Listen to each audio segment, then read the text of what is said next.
Yo debería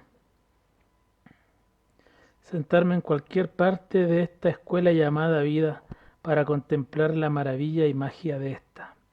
Pensar durante horas, meditar, analizar y darme cuenta de qué es lo que está sucediendo a mi alrededor, para luego dar vida a una gran creación que daría a mis discípulos para que las plasmasen en hojas de un árbol nacido papel